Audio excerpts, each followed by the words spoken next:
insufferable mother-in-law wants me to sit at the siblings table and babysit all kids at the reception. So we cut her off and we'll go on a vacation instead. My husband and I were invited to my brother-in-law's wedding in the new year. 3 months ago, my husband's mother told us we would sit at the table with all the other siblings. Most siblings are under 15 years old and the youngest is 8. My husband and I were fine with this as long as we sat together. However, my brother-in-law asked my husband to be a groomsman a few days ago, and he accepted. I was thrilled for my husband as he isn't super close to his brothers. I asked where I would sit now that he was at the wedding party table. My husband shrugged and said they likely won't move tables around that much. I asked the bride, who said I was still sitting with the siblings. I politely asked if I could be moved to the table with the grandparents, but the bride declined. I told her that I was not spending thousands of dollars to be a babysitter. She said she understood, but the seating is final. We argued a little more, but she ended the argument by saying I should be happy to be sitting with the kids because I work with kids, and I should be flattered the family trusts me enough with this responsibility. I began to argue, but the bride snapped that if I hated kids this much, I shouldn't have become a teacher. Please don't get me wrong, I love his siblings, but they are all at least 15 years younger than I am. I also love kids. I'm a teacher, but I want to relax and have a good time at this wedding. I also forgot to mention there will be cousins and kids from the bride's family at the table. I told my husband all my sentiments, and fortunately, he was understanding. So we zoomed in with the bride and groom yesterday to address our concerns. The bride just said that she confirmed with the rest of the family that the siblings will all be under my care during the reception. I asked if it would just be my husband's siblings, to which my brother-in-law said, we don't know yet. Other family members and cousins who might want to sit with their cousins are coming. I would then say, so this is the kids' table. And my brother-in-law would say, that's not important. This is where things got interesting. Turns out we were being punished. The bride adds my mother-in-law into the chat. She tells me to stop being selfish, and that if I had a problem with being at the siblings table,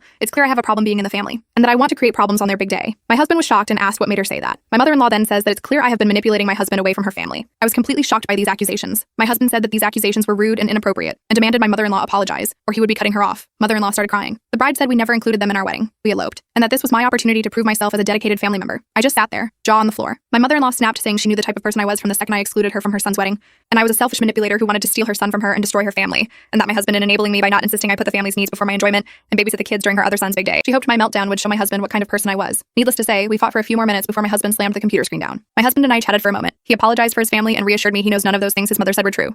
We turned our phones off and had a date night. My husband has been in contact with his mother and brothers, and we will use our trip to visit my old friends from uni. I am excited to meet them.